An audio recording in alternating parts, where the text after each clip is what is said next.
De diario haré obras de amor, ayudaré con mi clamor, mi vida aquí, cual hierba es, me esforzaré por ser mejor, Se pone ya, mi sol aquí, se ocultará, para partir, me encontraré con mi Jesús, donde jamás se oculta el sol.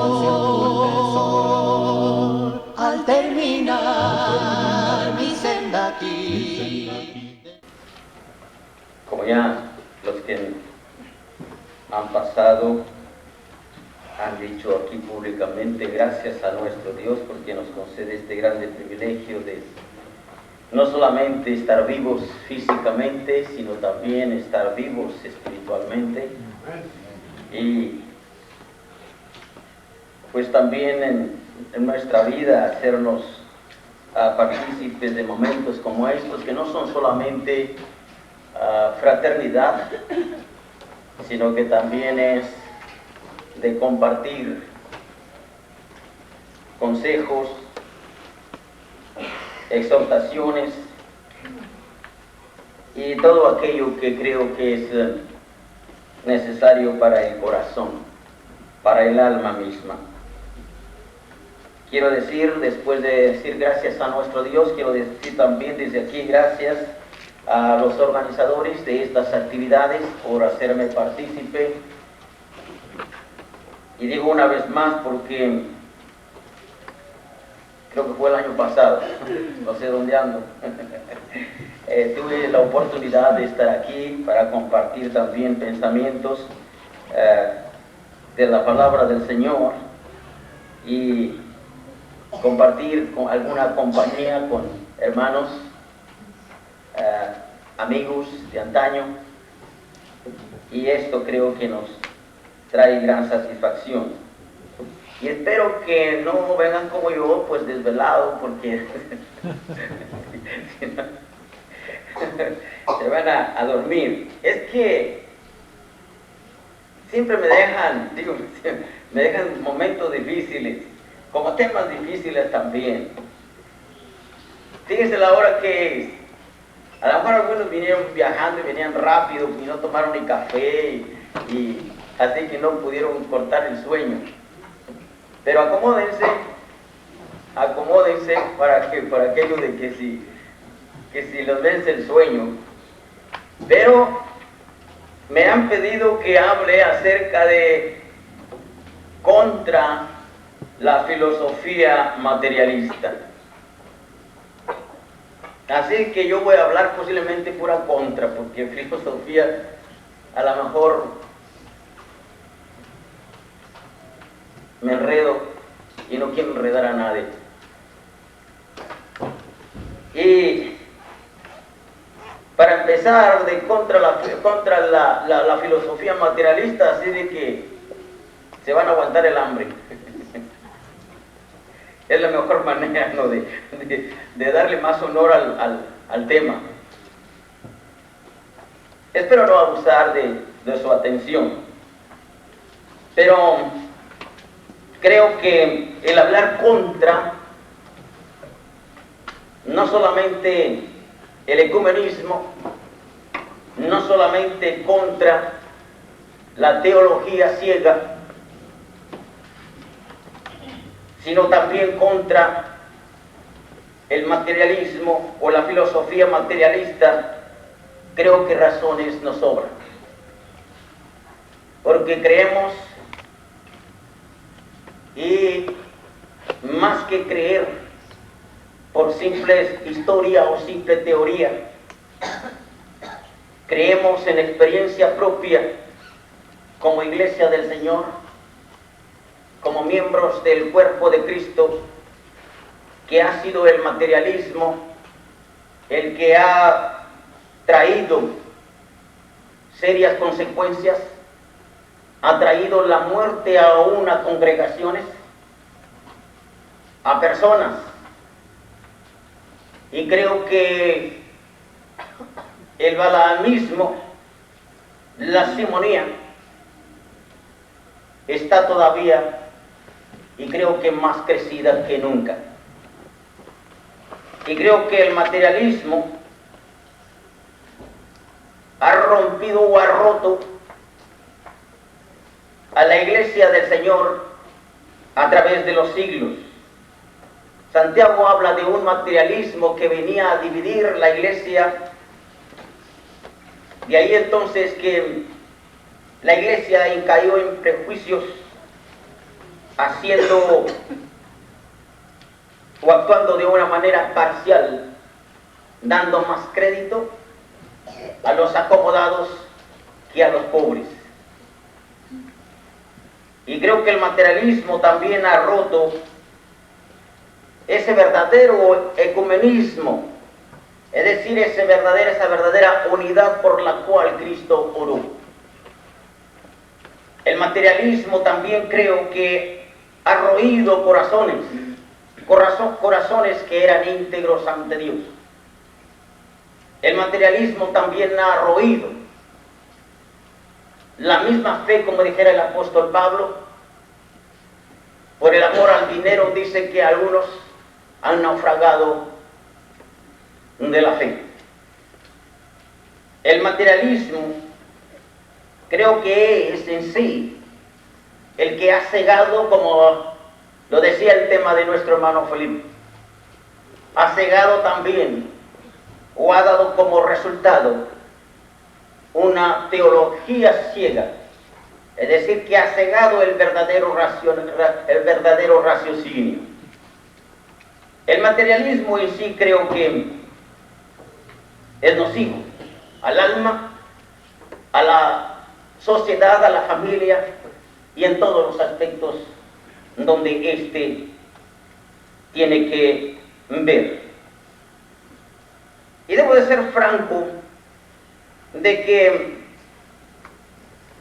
cuando se me invitaba a presentar este tema, pues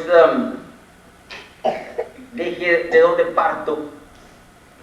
Y entonces yo quiero, en pocas palabras, porque creo que el tema debe ser objetivo. Hablar contra algo es ser objetivo. Y entonces el apóstol Pablo, en pocas palabras, él escribe a los colosenses. En Colosenses capítulo 2, versículo 8, el apóstol Pablo, haciendo esta advertencia, que ese es el objetivo de esta serie de conferencias de meditaciones en este lugar. Mirar, es decir, observar, tener cuidado de que de ninguna manera sea inquietada el alma o sea perturbada esa visión hacia el cielo.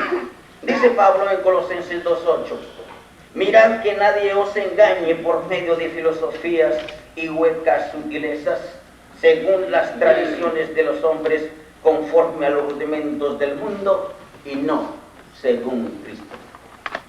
Mirad que nadie os engañe por medio de filosofías, por medio de huecas sutilezas. Y decían ustedes que cuando me comunican esta invitación a hablar acerca de esto, de la filosofía o contra la filosofía materialista, y el hermano Rentería me llama, y entonces pues yo dije que sí. Después ya me empezaba. Entonces me dije, pero Adolfo, ¿qué has hecho? ¿Tú qué sabes de filosofía? Pero, leyendo este texto del apóstol Pablo, entonces pues de alguna manera me dio ánimo, porque creo que para eso está, ¿no? Entonces me acordé que según Pablo a los colosenses, las filosofías, las huecas sutilezas, las tradiciones de los hombres y los rudimentos del mundo, pues son parte del mismo montón. Entonces me dije, Adolfo, adelante. Y así que aquí me entienden.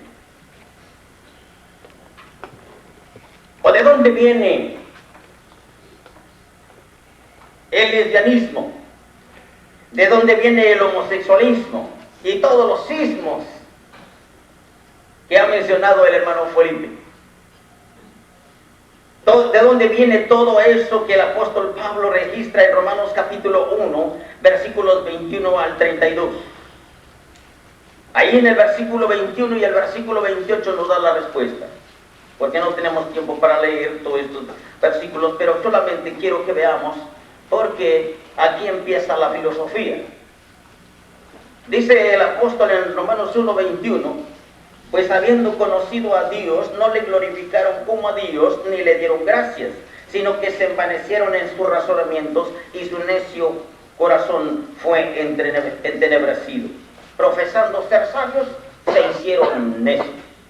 Y el versículo 28 dice, y como ellos no aprobaron tener en cuenta a Dios, Dios los entregó a una mente reprobada para hacer cosas que no convienen.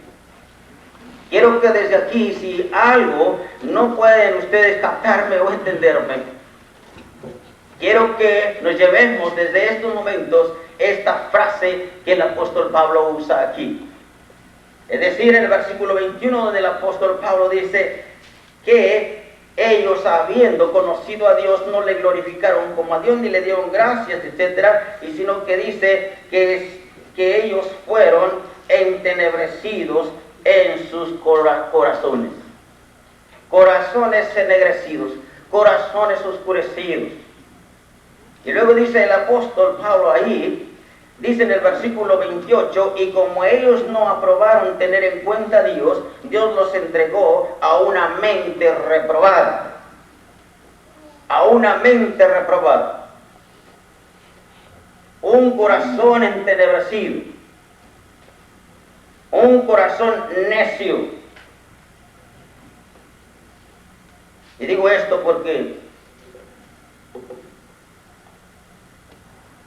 todo esto emana precisamente de la mente del hombre. Por otro lado, debo decir también que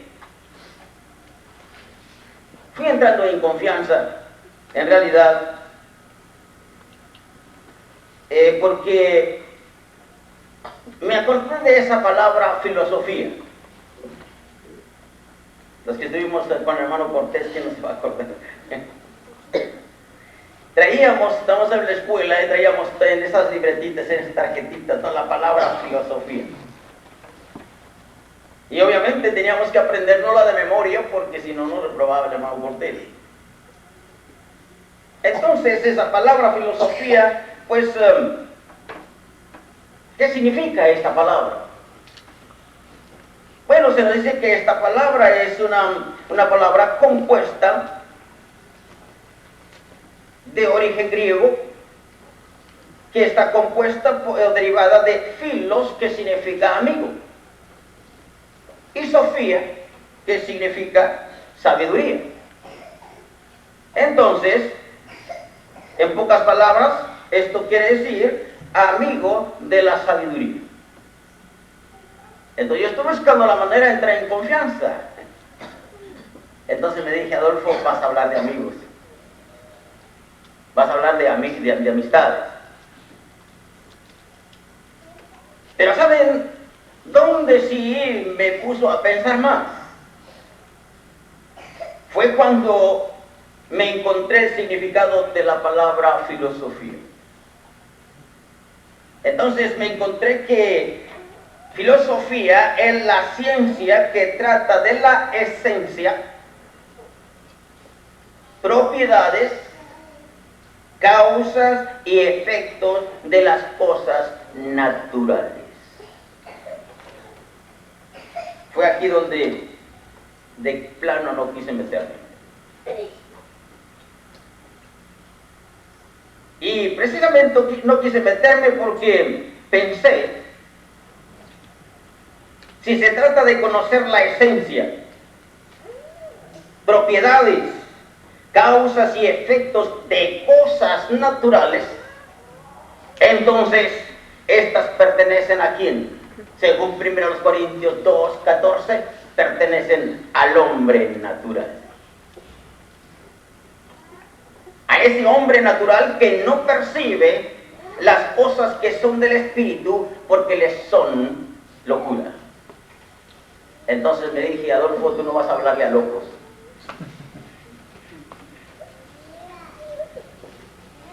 Vas a hablarle a personas cuerdas. Fue entonces que estoy recobrando ánimo. Y fue entonces que dije, si las cosas materiales tienen ciencia, tienen esencia, tienen causa y efecto, cuanto y más las cosas espirituales.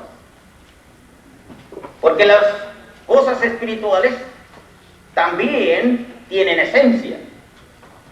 Las cosas espirituales también tienen sus propiedades, tienen sus efectos y causas. Pero son esencia, son causas, son propiedades y efectos que son muy propias del espíritu, pero que los que son deudores a la carne nunca las van a entender.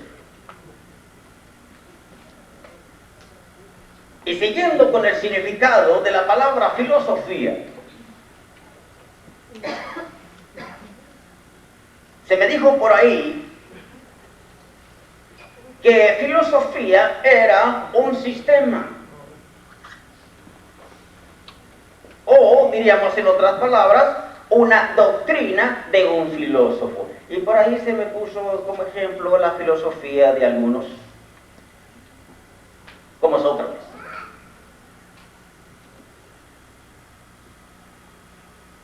Filosofía de Sócrates. Entonces me dijo, Adolfo, tú también puedes hacer tu propia filosofía. Pues si este hombre tiene filosofía, pues ¿quién no puede tener su propia filosofía? Pues no es cosa de este mundo. Sí. Pero ¿saben cuándo? En realidad encontré más tranquilidad. Fue cuando me acordé que en una reunión de intelectuales, de filósofos, le hacen la pregunta a estos filósofos. Le preguntan, señores, ¿quién es un filósofo? Y yo estoy listo porque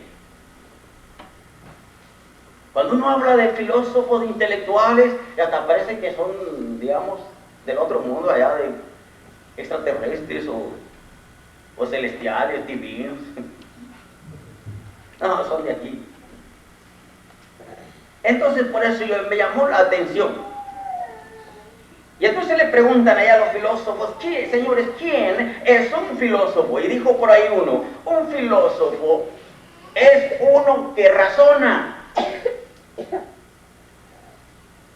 Porque filosofar es razonar sobre algo. Si ven ustedes, tan simple. Entonces me dije, Adolfo, tú serás un filósofo mientras tengas uso de razón.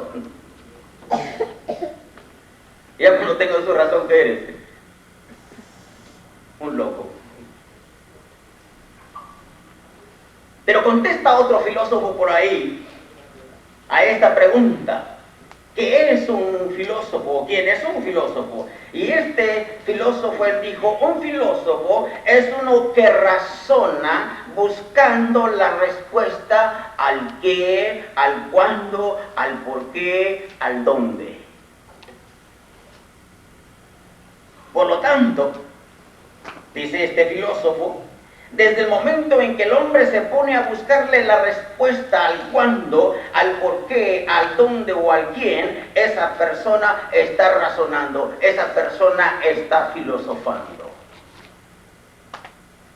Fue entonces que me dije, Adolfo, si ya sabes quién eres, si ya sabes de dónde vienes y a dónde vas, ¿qué espera que te digan hasta lo que vas a morir?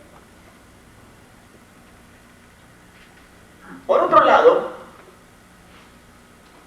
si la palabra filosofía significa amigo de la sabiduría, entonces me dije, Adolfo, tienes una o tienes dos amigas frente a ti.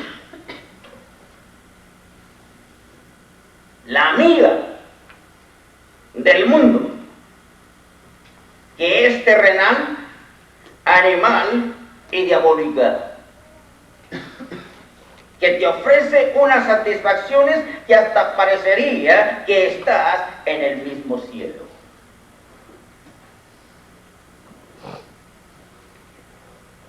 Con toda la comodidad, 2 carros a la puerta, carrazos que carros.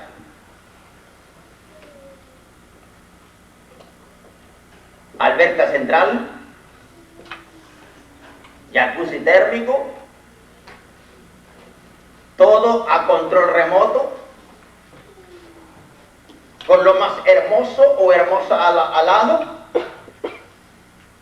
que no sabes a qué horas amanece o a qué horas oscurece, donde parece que vives en la misma eternidad porque no sientes el tiempo.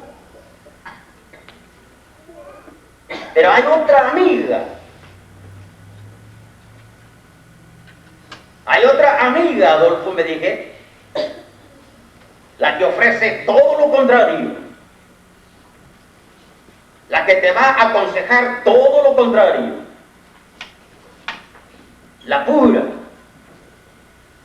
La pacífica. ¿Quién dijo eso? Santiago. Santiago 3:17. La amable, la benigna, la llena de misericordia, la llena de buenos frutos, la sin incertidumbre ni hipocresía, la que clama a las puertas, la que clama en las entradas y las salidas, la que clama principalmente en la encrucijada y que dice: oh hombres, a vosotros clamo, dirijo mi voz a los hijos de los hombres.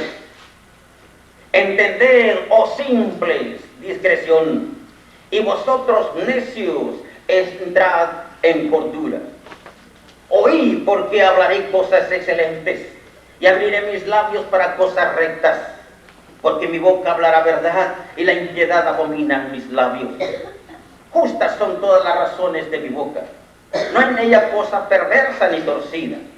Todas ellas son rectas al que entiende, y razonables a los que han hallado sabiduría. Recibid mi enseñanza, y no plata, y ciencia antes que el oro escogido, porque mejor es la sabiduría que las piedras preciosas, y todo cuanto se puede desear no es de compararse con ella. Proverbios 8:4-11.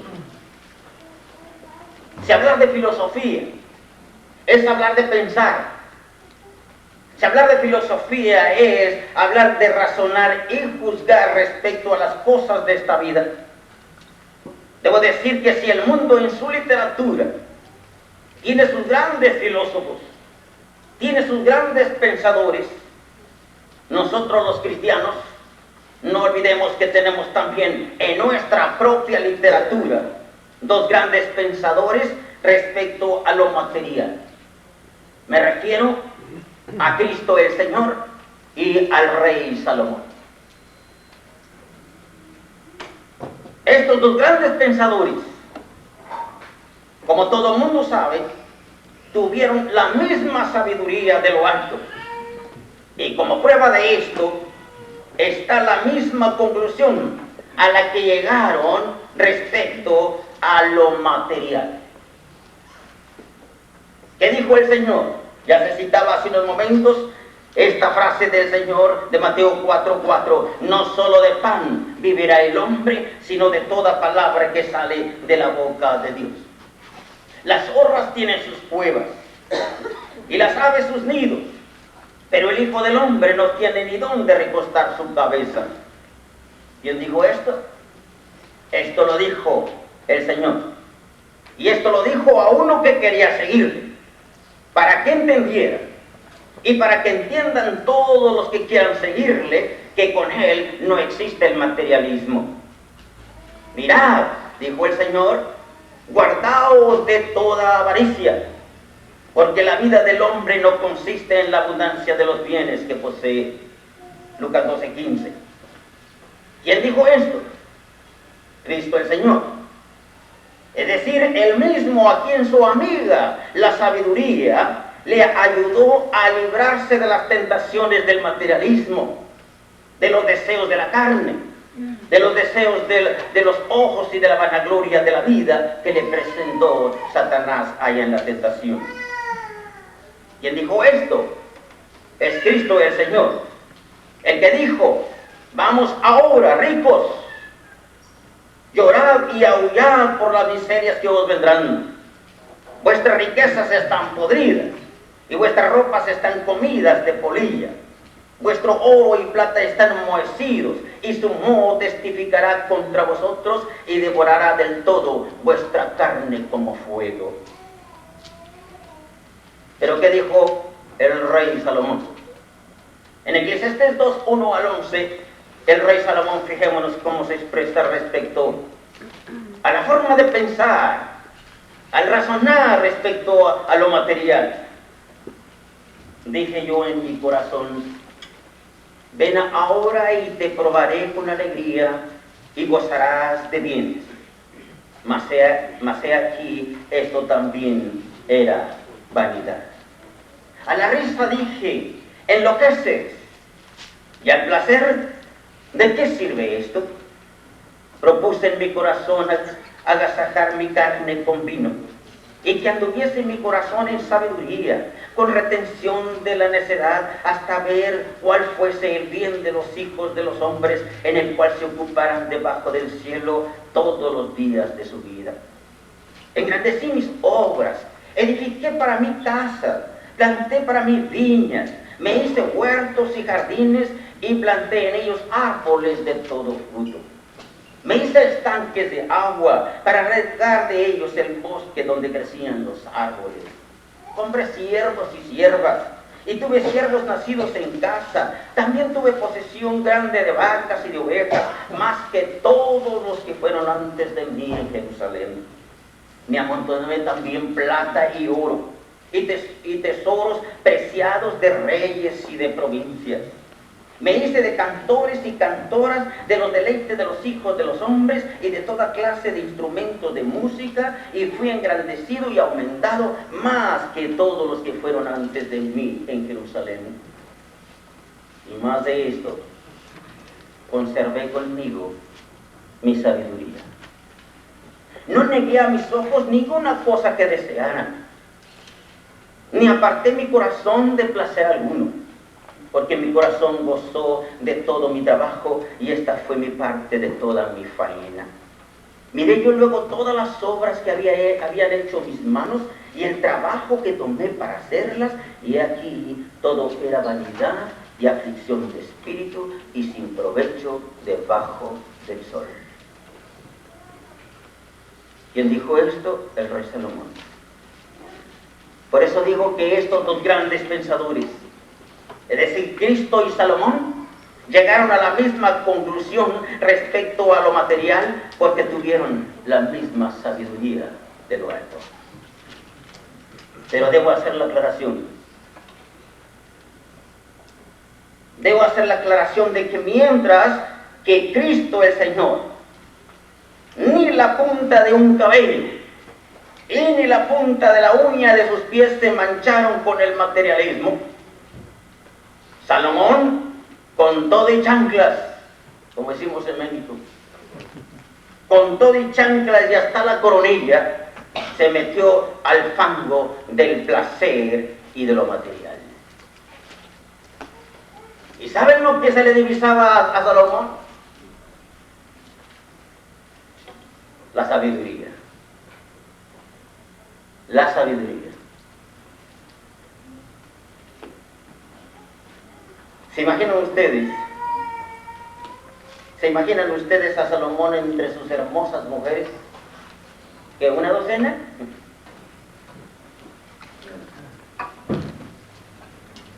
Entre sus 1000 mujeres, sus hermosos jardines, ¿se lo imaginan ustedes?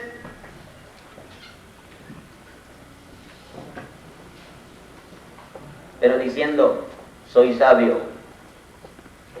Pero diciendo: soy sabio. Como algunos cristianos que están sumergidos en el fango del materialismo, y a duras penas y apenas se les ve el nombre cristiano. ¿Saben por qué a algunos no se les ve el nombre cristiano? O se les ve solamente el domingo y hasta eso por la mañana. Simple y sencillamente porque el domingo por la tarde es el mejor tiempo para ver la televisión. Simple y sencillamente porque el domingo por la tarde es el único tiempo para poder convivir con la familia. Porque desde que amanece y que se van con los niños a dejarlos allá en la guardería, no se vuelven a ver, a veces hasta las horas de la noche, y ya con los niños dormidos. ¿Saben por qué no saben ni los libros de la Biblia, menos leerla? Bueno, es que yo no leo español. Así menos. Si algo le aconsejaban a uno en la escuela, no quieres leer y quieres leer rápido, qué sé yo, entonces tienes que leer, practicar la lectura. Pero ¿por qué no saben los libros de la Biblia? ¿O por qué no saben ni leerla? Porque viven, diríamos, como los mineros de Coahuila. ¿Recuerdan las noticias de los mineros de Coahuila? Sumergidos entre el agua, sumergidos en el lodo y la piedra, viviendo con pura luz artificial, viviendo con puro aire artificial, y que en un momento dado, ¿qué va a pasar? Van a morir. Van a morir. Y van a morir simple y sencillamente por la inseguridad en que se encuentran. Van a morir simple y sencillamente porque no son acuáticos para subsistir o sobrevivir bajo el agua. Van a morir porque sencillamente no son víboras para sobrevivir bajo tierra. Van a morir tarde o temprano porque no son alacranes para sobrevivir debajo de la piedra. Sin embargo, ahí están. ¿Por qué están ahí? Porque es que ahí está su mina. Porque es que ahí está su tesoro. Esa es su seguridad. Ese es su afán. ¿No lo dice el Señor en la parábola del sembrador de Lucas 8, 4 al 15? ¿Dónde están aquellos que oyeron la palabra con gozo? ¿Dónde están aquellos interesados del principio a oír de la palabra del Señor? Están siendo ahogados por las piedras. Están siendo ahogados por las ramas, por los afanes y los placeres de la vida. ¿Todo por qué? Porque impera la filosofía materialista. Bien dijeron aquellos panelistas filósofos: filosofar es razonar. Y bien han dicho algunos que la filosofía se remonta siglos antes de Cristo. Porque si queremos ser muy estrictos en el lenguaje bíblico, la filosofía no empieza con el inteligente Tales de Mileto, ni con Sócrates, Platón o los que hayan sido sus discípulos, sus amantes de oírle. Y es más, la filosofía no tiene padre. La filosofía tiene madre. ¿Saben cómo se llama la madre de la filosofía? Ya lo saben. O ya lo adivinaron. Se llama Eva. Se llama Eva. ¿No está razonando Eva respecto a lo que los ojos ven? ¿No está razonando Eva respecto a lo que el paladar le inspira? ¿No se ve ahí ciencia? ¿No se ve ahí esencia? ¿No se ve ahí causa y efecto?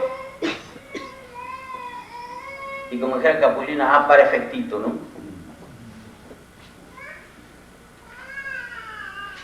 Lamentablemente, la filosofía, o diríamos directamente los filósofos con sus filosofías materialistas, no se dan cuenta que su razonar, que su filosofar no es otra cosa sino el resultado del diálogo de sí mismo con Satanás. ¿O con quién están platicando? ¿O quién está ahí con Ananías y Zafira? ¿O con quién se está razonando por ahí? Decimos, vamos a meditar en las cosas de Dios, es cierto, nos vamos por ahí, digamos, al silencio, a la soledad por ahí, sí, comunicar con Dios. Y que cuando se está filosofando, se está razonando, inclusive puede decir contra el mismo Dios, contra el mismo concepto claro que se tiene, ¿con quién se está dialogando? Se está dialogando con Satanás. ¿No dicen por ahí, mente ociosa? Taller de Satanás. Por eso decimos, lamentablemente, los filósofos no se dan cuenta. Las conclusiones filosóficas que han sacado no se dan cuenta que eso es emanado de ese diálogo de sí mismo con Satanás. Se dice que Sócrates vivía todo el día. Si no hallaba la respuesta a una idea que traía, ahí está, todo el día. Otros allá ocupados, trabajando, qué sé yo, y él ahí está, todo el día. Le oscurecía. Y aún sus compañeros dicen que se van a acostar y van a verlo, a ver si ya, pues hombre, ahí podía amanecer. Hasta que él sacara su conclusión.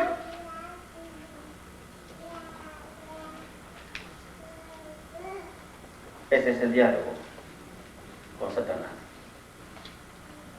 Esa es la intimidad del hombre con Satanás.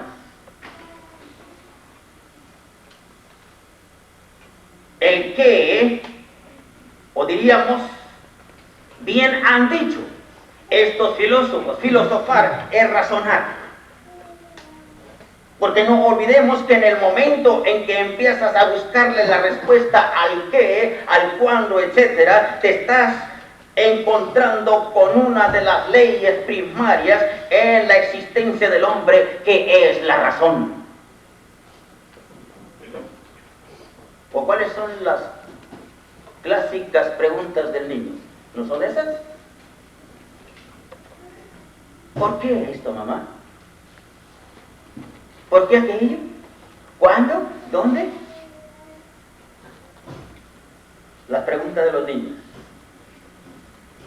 Por eso decimos el qué, el cuándo, son las clásicas preguntas del niño. ¿Y no es la razón? ¿O no es acaso la razón, la ley de Dios, para que el hombre no sea víctima de las leyes de la carne? Para que el hombre no sea víctima, en otras palabras, del materialismo. Nosotros estamos constituidos por leyes. Es decir, que estamos regidos por leyes porque somos parte del mismo universo, somos parte de la misma creación de Dios. Y si al animal se le dotó de cuernos, de aguijones, de colmillos y garras para poder subsistir, al hombre se le dotó de razón para no ser víctima del materialismo, para no ser víctima precisamente de la carne. ¿No se nos habla de las leyes de la carne? El texto está saturado de eso. Los designios de la carne, las leyes de la carne. Sí. Cualquiera puede entender eso porque él sabe, cualquier persona sabe que está bajo leyes, en otras palabras, que son el comer, por ejemplo, por mencionar algunas. El comer, el beber, el dormir y todas las demás necesidades físicas, biológicas, fisiológicas, si no se cumplen, si no se obedecen, ¿qué es lo que va a pasar? Te vas a volver loco o te vas a morir. Yo por eso decía, mejor váyanse durmiendo, porque si no se van a enfermar. El sueño es una ley natural. El comer, el beber es una ley natural. Pero la cuestión es esta. ¿Le vas a dar al cuerpo todo lo que pida y a la hora que te lo pida? ¿Qué te dice la razón? ¿Qué te dice la razón? La razón va a decir no. Pero la razón quizás puede decir todo depende. ¿Por qué? Porque estás razonando, estás filosofando. Y esto es cierto porque aquí hay que empezar a razonar. Repito, aquí hay que empezar a filosofar, en otras palabras. ¿Saben para qué sirvió la ley de Moisés? La ley de Moisés sirvió precisamente para señalar el pecado. Y creo que cualquier cristiano, es decir, cualquier neófito en Cristo, sabe y debe saber que la ley sirvió para señalar el pecado. ¿Y qué es pecado? Bueno, tantas cosas que se nos menciona que es pecado, pero según, como citaba el hermano Santiago 4:17, al que sabe hacer lo bueno y no lo hace, le es pecado. ¿Y qué es esto, saber hacer lo bueno? No otra cosa, razonar bien, filosofar bien. No es otra cosa. Entonces la razón te dice que estás bien. Pero es que el cuerpo quiere comer. Y ya les alborté el hambre, ¿verdad? ¿Se acordé? El cuerpo quiere comer y quiere beber, pero lo más hermoso y lo más sabroso. Porque hasta esto también fue herencia de nuestra madre Eva. Eva fue de un paladar fino. Eva fue de, digamos, de gustos finos. ¿O qué es lo que estaba viendo? ¿Un fruto horrible? ¿Feo? No. ¿Y qué? ¿Le hacía agua a la boca? ¿Un fruto podrido? No, hermoso a los ojos. Y se le hacía agua a la boca. Entonces venimos de un paladar fino, de gustos finos. Esa fue nuestra madre, Eva. El hombre quiere la más hermosa y la mujer quiere al más guapo, aunque lo mantenga. Y dice, yo le arreglo, no, yo te arreglo la residencia. Y no importa dónde venga. Porque el cuerpo quiere cuerpo. Porque la carne quiere carne. Pero no olvidemos que el cuerpo, la carne, no puede hacer nada sin consultar a la razón. El cuerpo no puede hacer nada sin consultar con la mente. El cuerpo le presenta las ponencias a la mente. A ver si funciona la imaginación. ¿Por qué digo están cargados de sueños, no? Veamos un poco la imaginación. El cuerpo le presenta, decíamos, le trae estas ponencias a la mente. ¿Y qué le dice la mente o razón al cuerpo? Hay algo por ahí que le gusta al cuerpo, que le gusta al paladar. Y entonces se lo presenta a la mente, a la razón, y entonces la razón le dice, o la mente dice, déjame pensarlo. Déjame pensarlo. Aquí es donde empieza entonces el pensar, el razonar, el filosofar.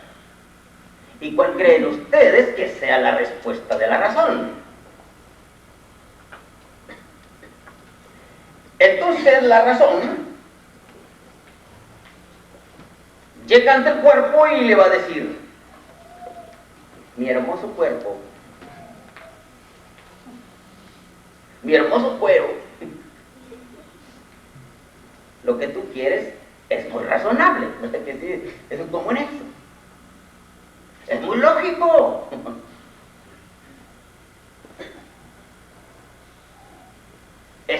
donde estés y que estás mal, es muy lógico. Es muy lógico que tengas sueño, es muy lógico que tengas hambre, es muy lógico que estés comiendo, es muy lógico que hagas esto. Es decir, la lógica, la razón.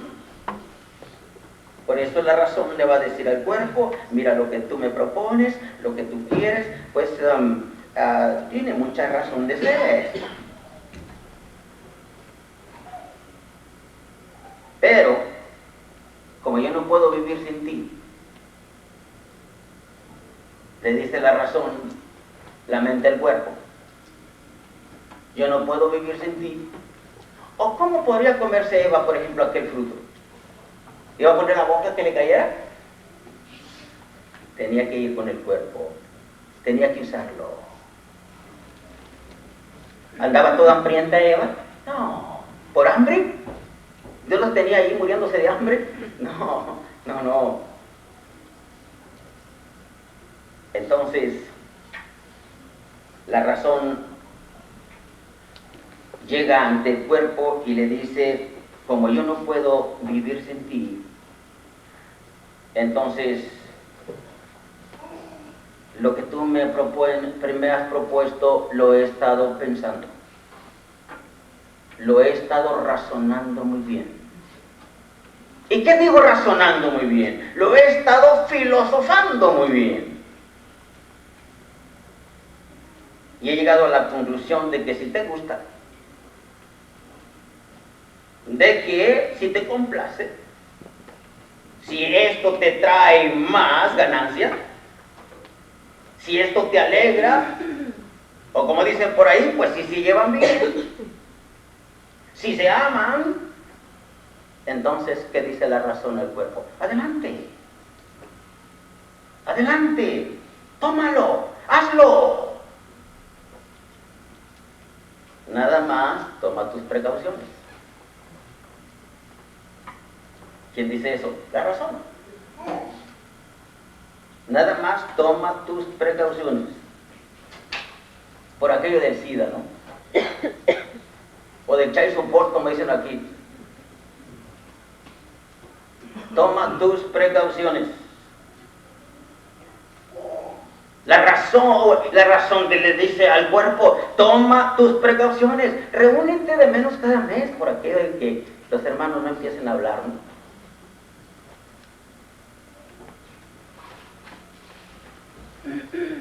Porque hasta eso sabían ustedes.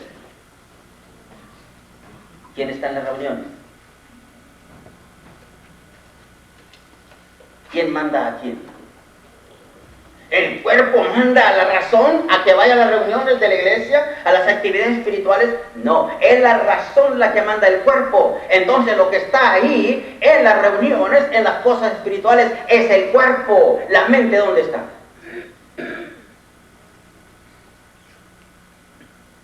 Allá anda en la cocina. Está el domingo y esperamos porque la razón no está ahí. El cuerpo es el que está ahí. La mente, ¿por qué dijo el Señor? Este pueblo de labios me honra, pero su corazón ¿dónde está? Porque la razón, esta es la que juzga, esta es la que manda. Y entonces, ¿qué es lo que la razón dice? Lo que importa es estar acto de presencia. Y entonces tenemos a un cuerpo sin razón, a un cuerpo sin cabeza, a un cuerpo sin mente. ¿Han oído ustedes las conversaciones entre parejas filósofas? Es decir, los Ananías y Zafiras del pasado y del presente.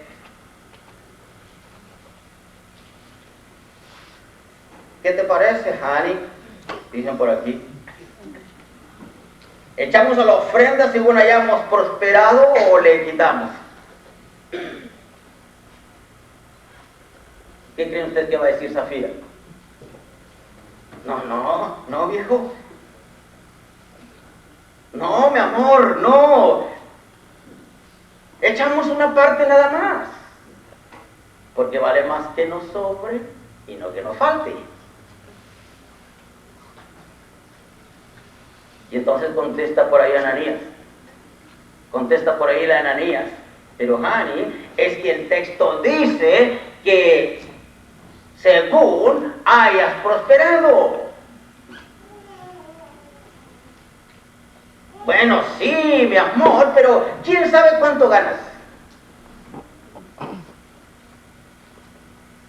¿Y quién se va a dar cuenta que estás trabajando las 24 horas, de lunes a sábado?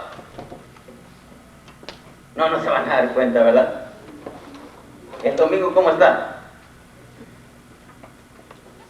Todo dormido, todo colgado.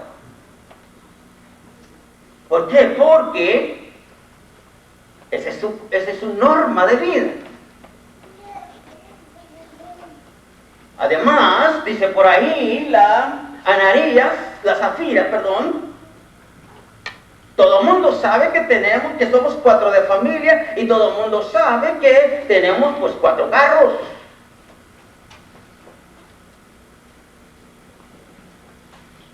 George necesita el carro para irse al colegio, irse a la escuela y de levantar allá a su novia, ¿no? Y de ahí se van a ir. Entonces necesita el carro. La Mary también necesita carro para irse a la high school, irse a la escuela y de allá se va a levantar a su violinario, ¿no? ¿Y qué dice Zafira? ¿Tú crees que yo me voy a levantar a las 4 de la mañana para llevarte al trabajo? Por eso cada uno tiene su propio carro. ¿Acaso piensas que un día me vas a llevar a la tienda? No, contigo no puedo andar a gusto en la tienda. Por eso cada quien, mira, tú con tu carro, yo con el mío, y mira, no hay problema. Haciendo a gusto, viendo ahí los especiales. Pero ¿saben ustedes a quién están oprimiendo? Ese cuerpo y esa mente, ese cuerpo y esa razón. ¿A quién están ahí ahogando, oprimiendo? Precisamente al espíritu de vida que emana de Dios. Es al que están ahogando. A ese espíritu que quiere que le den de lo que le corresponde a él, es decir, lo espiritual. Pero que no oye otra cosa sino discusiones, conclusiones y deliberaciones emanadas de una filosofía puramente materialista. Debemos entender que al ver nuestro Dios, que ese espíritu de vida que está en el hombre estaba siendo oprimido entre el cuerpo y la razón. Al ver nuestro Dios que la razón y el cuerpo se confabularon contra el espíritu, fue entonces que dio la ley de Moisés. ¿Para qué se dio la ley de Moisés? Para decirle a la razón, estás mal. ¿En qué consisten los 10 mandamientos? La mayoría de ellos, pues sí que todos. Hay una razón de ser. Y esa razón es la razón precisamente que está equivocada. Es decir, ese razonar, ese filosofar está equivocado. ¿Por qué no ajenos delante de mí? Porque eso, la mente lo aceptaba. Hasta lo defendía. ¿Por qué el no matarás? El no robarás. El no codiciarás. Porque ese era el pan de cada día de la razón. ¿El cuerpo quiere algo? Hay que dárselo. Es decir, que el cuerpo quiere comer algo, quiere obtener algo, quiere satisfacer algo, entonces hay que dárselo. Y si para esto hay que matar, si para esto hay que robar, si para esto hay que decir falso testimonio, decía la razón, adelante, hazlo. ¿Corrigió acaso la ley de Moisés? ¿Corrigió acaso la ley de Moisés esa razón? No. No. Es decir, que la ley de Moisés no podía corregir esa deficiencia interna en el hombre, es decir, la razón. La ley no podía rescatar a ese espíritu de vida que está ahí esclavizado gracias a la razón y al cuerpo. Porque la misma ley eran comidas, eran bebidas. Eran, como se le llama, el mismo rudimento del mundo. Y si la ley no podía lograr ese objetivo, era precisamente porque la razón o la ley no apelaba a la razón, la ley no apelaba al espíritu, la ley, en otras palabras, no apelaba a la fe, porque la ley no era de fe. No era de fe. La ley no podía hacer nada ahí. No podía hacer nada ahí. En la mente del hombre. Fue entonces necesario que viniera Dios mismo en carne, ¿sí? En carne, para librar de la carne y de la razón a ese espíritu oprimido, para hacer que ese hombre fuera liberado. Porque el hombre estaba siendo víctima, repito, de la razón. El cuerpo quiere, la razón le acepta. El cuerpo quiere, la razón se confabula y no se da cuenta que el espíritu está siendo ahogado, matado. Es por eso que un hombre, y con esto concluyo, fijámonos cómo se expresa un hombre. Allá en Romanos 7, versículos 15 en adelante, un hombre que razonó bien, un hombre que estuvo contra todo tipo de filosofía, y creo que ahí se resume todo. Si la razón es la madre del filosofar, la razón es la madre de la filosofía, y la filosofía viene desde que el hombre existe. Entonces aquí está un hombre que se autoanaliza y llega a esta conclusión. Quiero que leamos, voy a leer para no entretenerlos tanto, a Romanos 8. El apóstol Pablo se hizo un análisis y entonces él, viéndose a sí mismo, dice en el 24 y hasta el 8 en delante, dice, de Romanos 7, 24, miserable de mí, ¿quién me librará de este cuerpo de muerte? Gracias doy a Dios por Jesucristo, Señor nuestro. Así que yo mismo con la mente sirvo a la ley de Dios, mas con la carne a la ley del pecado. Ahora pues ninguna condenación hay para los que están en Cristo Jesús, los que no andan conforme a la carne, sino conforme al Espíritu. Porque la ley del Espíritu de vida en Cristo Jesús me ha librado de la ley del pecado y de la muerte. Porque lo que era imposible para la ley, por cuanto era débil por la carne, Dios enviando a su Hijo en semejanza de carne de pecado, y a causa del pecado condenó al pecado en la carne, para que la justicia de la ley se cumpliese en nosotros, que no andamos conforme a la carne, sino conforme al Espíritu. Porque los que son de la carne piensan en las cosas de la carne, pero los que son del Espíritu en las cosas del Espíritu. Porque el ocuparse de la carne es muerte, pero el ocuparse del Espíritu es vida y paz. Por cuanto los designios de la carne son enemistad contra Dios, porque no se sujetan a la ley de Dios, ni tampoco pueden. Y los que viven según la carne no pueden agradar a Dios. Mas vosotros no vivís según la carne, sino según el Espíritu, si es que el Espíritu de Dios mora en vosotros. Y si alguno no tiene el Espíritu de Cristo, no es de él. Pero si Cristo está en vosotros, el cuerpo en verdad está muerto a causa del pecado, mas el Espíritu vive a causa de la justicia. Y si el Espíritu de aquel que levantó de los muertos a Jesús mora en vosotros, el que levantó de los muertos a Cristo Jesús vivificará también vuestros cuerpos mortales por su Espíritu que mora en vosotros. Así que, hermanos, deudores somos, no a la carne, para que vivamos conforme a la carne. Porque si vivís conforme a la carne, moriréis. Mas si por el Espíritu hacéis morir las obras de la carne, viviréis. Otra vez digo, gracias a Dios, gracias a ustedes por su